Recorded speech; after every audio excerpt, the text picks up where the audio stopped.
this feeling, baby, we're invincible. Hi guys, and welcome back to another episode of Rebuilding Notts County. A brand new season. As always, if you're enjoying the same, drop a like on the video. It really does help out a lot. So, last year, I think it was a massive improvement, frankly.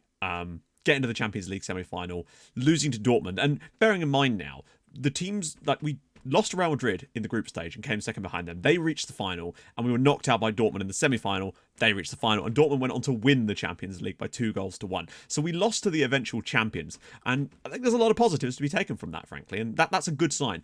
This summer has been probably one of the most busy summers I've had in terms of wheeling and dealing. We've had a bit of a clear out. A lot of players that were on the final year of their contracts, and I really wasn't sure whether they would either sign a new deal, what they'd want. I had a look at some of them, believe me, it was a bit weird. And so we have lost some, what you would consider first team players. However, I think for the sometimes you have to take a little step back to take a lot of steps forward, and I think we've done that. And do not worry, we've still signed some, I think we've got some excellent deals this summer, but we've still actually ended up making a profit. Now, we're doing the Charity Shield against Arsenal today, so the transfer window is still open until I think it's the 7th, or it might even be the 11th. We've got a little bit of time left, and I might be able to bring in a couple more faces. But unfortunately, the scouting is completely broken now. I tried turning back on delegation so that I could let my put some short-term focuses and actually set my scouts up to do stuff. The moment I did that, the game ground to a halt, and it went back to the whole 4 minutes per half a day kind of nonsense. And there's no time in the world for that. So I either have to do all the scouting myself, and yeah. So we've had a bit of an issue with that, but I have managed to set up some scouting assignments myself. It's not as good as it would normally be, so that's kind of a struggle we've had. Thankfully, I had a short list already built up from some of the places I've scouted. I've also just been scouting the full-on national teams to see if there was any deals I could pick up. Haven't really found any options there, but do not worry, we have brought in some players. But first, we're going to have to go through the outs. But before that, some other admin stuff. Guerrero was Player of the Year, Players Player of the Year, and Players Young Player of the Year. The guy won basically all the things you could imagine. Not really that surprising, to be fair. Also, you might notice he's still here. I thought we'd start this. He is wanted, but no one over the entire summer period has put a single bid in for him. Not once. I haven't had to reject a single bid. And that is very pleasing. The only thing I can assume is that he's good, but the other clubs just don't want to pay his release clause. But they've not even tried to put in bids below his release clause. And I guess that's just maybe a holdover from previous summers, but for whatever reason, I think if we get out of this summer, he may well just be like, nah, I'm staying. And if that's the case, and I get that now he's happy to stay at the club, then you can bet your ass I'm going to be instantly offering him a new contract to tie him down for 5 odd years, even if we have to offer him 200 grand a week. Which, by the way, someone did actually want 200 grand a week in the squad. Needless to say, they're no longer here. Suarez and Assman both have new contracts, although we'd already signed that, but now they've signed up, which is good. The board, without even prompting them, upgraded the youth facilities, another 3.8 million, and then I asked them about the training facilities. We're upping that as well, which is pleasing. We've got a lot of money at the moment. I did try to change the stadium name, but for some reason the trick I normally used to do that wasn't working. I don't think it's the trick that's wrong. I think I'm just doing it wrong. So I might need to do a little bit more on that before we can actually change the name. I'm probably going to go with something like the Alf Ironmonger Stadium or something along those lines, just to keep the realism a little bit more sensible. Although I do like the Capybara Canal and the Capybernabeu. But in addition to that, the board are now spending 19 million to expand the stadium to 33,000, which is dope. We were selling out a season ticket, so I was like, screw it, let's ask them. And they were like, yeah, sure, why not? We are considered rich at the moment and have 100 million in the bank, so why not give it a crack? Let's build the stadium up a little bit more, get some more fans in. Right, without any further ado, let's get into the outs. And there's 3 massive outs. Massive. The first of which is Thomas Stepanek. He has left. I was thinking about keeping him, trying to get that PPM, but honestly, I've had it up to here with his garbage. So, yeah, he has left the club. £25 million was the deal to move him to Crystal Palace. I thought, we put him up for offers. A few clubs came in. Weirdly, the other 2 clubs that were interested in were Derby and Bolton. And I can understand why he went to join Palace, because after all, they nearly got into the Champions League last year. Ended up not getting into Europe at all, but still, they've got some good players. But yeah, in the end, he decided to go to Palace. 25.5 million is the deal. And I believe most of it was up front as well. So to get him off of our wage bill, not that he was on a great deal of money, but more importantly, to get 25 million in cash liquidity instantly and get a guy that I just really think had run his course at the club out of our way, basically, so that we can rely on some other lads, I felt was the right move at the time. The next big out is Dario Santana. Now, this one might shock you, particularly if you watch the analysis video. And I was talking about the fact that I felt like we should keep hold of this guy. And I was considering it. The problem is his contract is up, or was up, next summer. So I thought either we've got to sell him now or give him a new contract. So I thought, let's test the waters, see what he wants in a new contract. £200,000 a week. Not going to happen. He's not going to be £60,000 more than our best striker and the top scorer in the Premier League for 2 seasons in a row. I'm sorry. Weirdly now, he joins Burnley on £77,000 a week.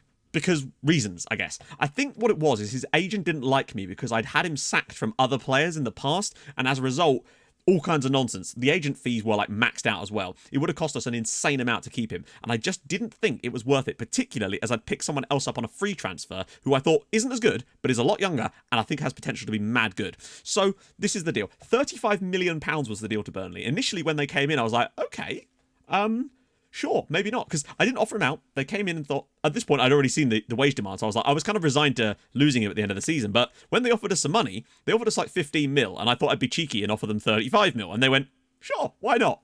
Mugs. And that is Alberto. He has left the club as well to go to Atletico Madrid.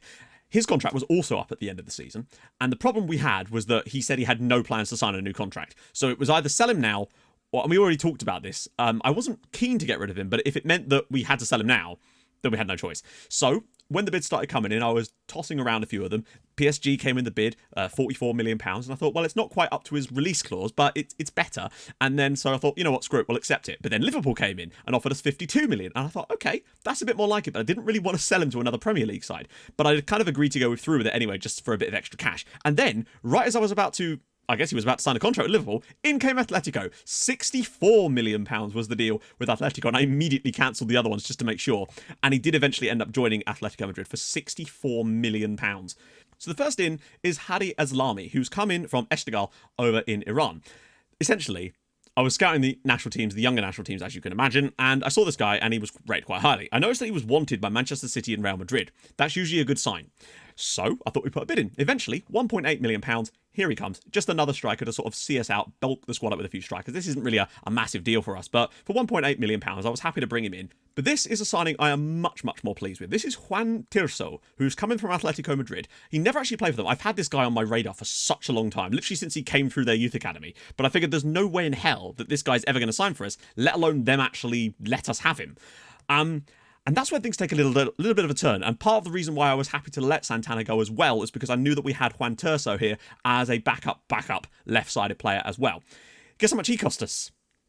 Nothing. He was released, or he was about to be released by Atletico. I swooped in, put him on a contract. He's only on £6,000 a week as well. Now, I know that he's not as good as Santana. I completely understand that. He's not got the height, but he is also only 20 years old, and he looks bloody fantastic. He's rated at 5 stars properly. He's got decent acceleration and wonderful pace, which is good. Good agility, balance, 17 dribbling, which is very nice. His crossing ain't bad either. Good passing. Teamwork's 13, which is pretty solid. Good work rate, very aggressive. Next up is Pablo Acevedo, who's come in from Unidad de Santa Fe over in Argentina. He is essentially my makeshift response to Alberto leaving. Now, he and Keskin are kind of much of a muchness. I think they can kind of balance each other out a little bit. Great teamwork, though, of 19. Reasonably quick, and he's only 20, still got room to go. He seemed to be rated very, very highly, and again, was wanted by a lot of the big clubs. We were pretty justified in picking up Pablo Acevedo. £6 million as well.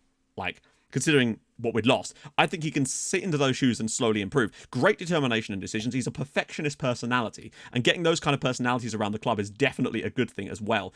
Next up is Joran Beckert, who's coming in from Zulte Waregem over in Belgium. 18-year-old Belgian midfielder. This is one of those players where I felt it was too good of a chance to turn down. He still had a release clause of £23 million, and I was willing to pay it because he looks like he could genuinely be a phenomenal player. Just to boost that midfield 5 a little bit, I think he could take that to the next level. He's fairly determined. He's not super short. He's got quite a good level of agility. He's got good stamina, pace. He's considered a wonder kid now, which is interesting because he wasn't before. Decent enough dribbling. He's got okay long shots. His passing and vision and technique. He could play in either of the 2 midfield roles, which is very, very important. And he's only 18 years old, and he's already on the same level as like El Hadji Silla and Lacazar Hubanov and that. So just adding another player into that role for the £23 million that he cost, I felt like it was a good deal because he's only 18. And lastly for now, although I am literally in the process of signing a guy from Aston Villa, who were of course relegated, and we managed to get a bloody good deal on him. This is Mateus Cabral, the guy we looked at from Leicester City. He is essentially the makeshift replacement for Thomas Stepanek. And you look at him and go, oh, he's on £125,000 a week, which is a lot, I agree. But I like this guy. Now, he doesn't have the teamwork again, but I'm still not sure how much that's going to affect. He got a decent number of assists for Leicester last season, despite playing in a team that were bottom of the league. Not only that, I still believe that the problem with Stepanek was him cutting inside. And this guy doesn't have that trait. He is still very fast, not quite as fast as Stepanek, but he does actually have somehow better dribbling and first touch, decent passing. There's a lot of things to like about the 28-year-old Mateus Cabral, but the most important thing to like about him is that he cost us £12 million. Leicester, for some reason, let him go for 12 million quid. Now, they originally wanted 11 million, and a load of clubs bid 9, so I just bid 12, and then he joined us. So there you go. He's already worth nearly £30 million. I know he's not a lot of money, but for £12 million to pick this guy up, I feel like this is a really good deal. He's so agile, it's unbelievable. So that's kind of the situation. The squad's changed a lot, I agree, but I feel like it's changed for the better overall. Also, PSG did put a bid in of £101 million for Jean Carlos. I rejected it, he hasn't got a release clause, and he seems okay with it, so that's alright. So we're playing Arsenal today. We've lost to them a fair amount, it'd be fair to say. So, let's see who's actually available for this game. Cabral, yep. Oh, maybe not. He's not quite fully fit yet. And annoyingly, De Los Santos is also injured. Lancaster's not great on this one as well. But I feel like if anyone's... he could probably start over him. As much as Cabral isn't amazingly fit, he has got the match fitness right now, and I kind of want that more so. Fernandes is not going to play left back. I'm going to start Acevedo. For some reason, he was in the under-18 squad or under-23 squad, so we need to sort that out. Just want to get an idea of what we could potentially look like. Options at the back are definitely better, I'd say. With a few little extra players here and there. Levo can start on the left-hand side, or really, could we start potentially Tirso in his natural role? I just want to see what he can do today. We want to show off some of the new guys if we can. And I might even be tempted to start Becker in the midfield as well, just so we can see what he looks like. Now, of course, it remains to see how some of these guys are going to bed in, obviously. But nevertheless, we'll have to give it a go. Obviously, we're on 3D because of the tiny bit at the end of last season. Alrighty then, let's see what these new boys have got in the tank. I think there's 4 new players starting in the starting 11 today, which is actually probably a lot more than last season, I'd have to say. So we'll see how we cope against Arsenal. We also had a £50 million bid from Watford for Jespersen, which was interesting, because that would have been a lot more than we paid for him. But obviously, he had no intention of moving there, so I was easily able to avoid that one. Jean Carlos, glad he's still here. Oh, Guerra's in. He's gone straight past his man like he's not even there, and he smashed it home. Wow, that was a very quick start to the season. 5 minutes in, Jose Larson Guerra, the son of war, scores his first of the year. He is coming for that record. I've got to say, I reckon this year he beats that Tom Keatley one. It's a lovely ball from Assman into the channel there. He's already got his first assist of the year. Look at this from Guerra. That's just perfect striker play. That's the kind of strike play that could win us the Champions League this year. I really feel like it. But I thought it was worth a go just to show you guys what he could do. Hopefully that's not too serious, and he'll be back soon. Becker. I want to see what he does, because I feel like he's the natural successor to someone in that role. Probably Remy Dubois. I was looking at this young goalkeeper from Rangers as well. I've talked to you guys about him almost every summer.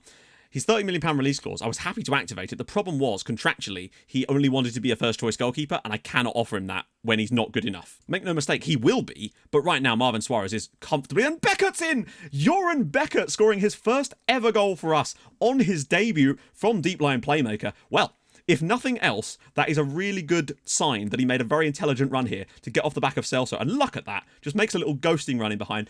It's the type of run that Remy Dubois would actually make, but we're 2-0 up in the Charity Shield final. Nope. Can just hold up for a second. Becker, what a ball for Campbell. Got to find a low ball now. I surely ball across. And it's come for Turso, and it's 3-0. Juan Turso now scoring on his debut. It's good. A couple of players scoring on their debut. Getting some sort of confidence into them before the season starts is perfect. This ball here from Becker. First time, right perfectly into the path of Greg Campbell. One touch, and then stops. What a ball. Arsenal defender misses it in fairness, but Turso was still there to put it away. Hugely important. Watch out for the running behind. It's going to come. And Turso's done it again.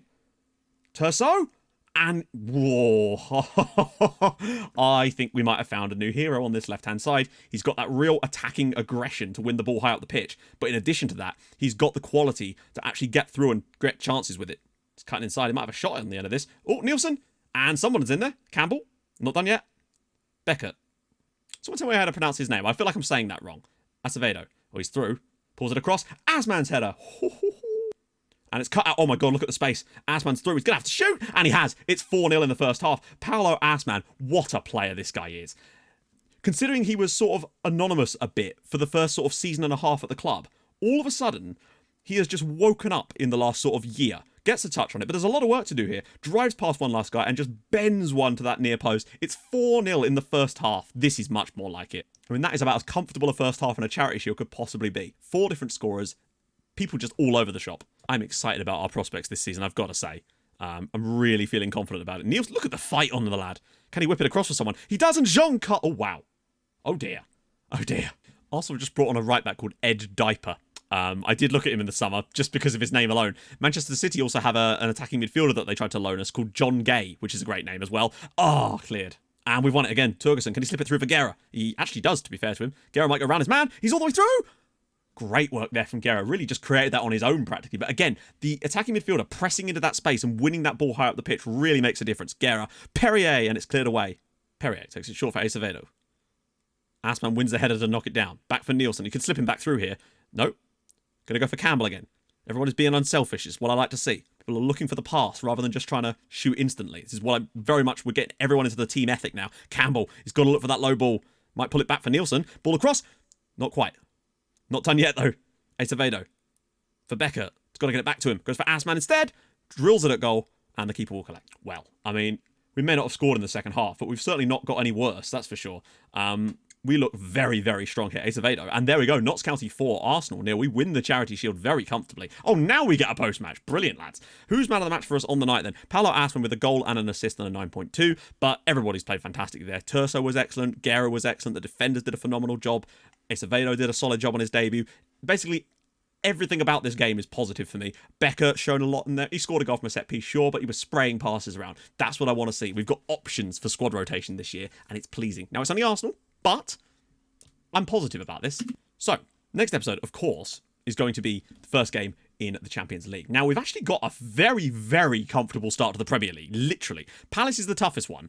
At home, though, and no idea what they're going to be like. Newly promoted Norwich away, newly promoted Brentford at home, away at Burnley, who struggled and only just survived last year, and then at home to newly promoted Cardiff.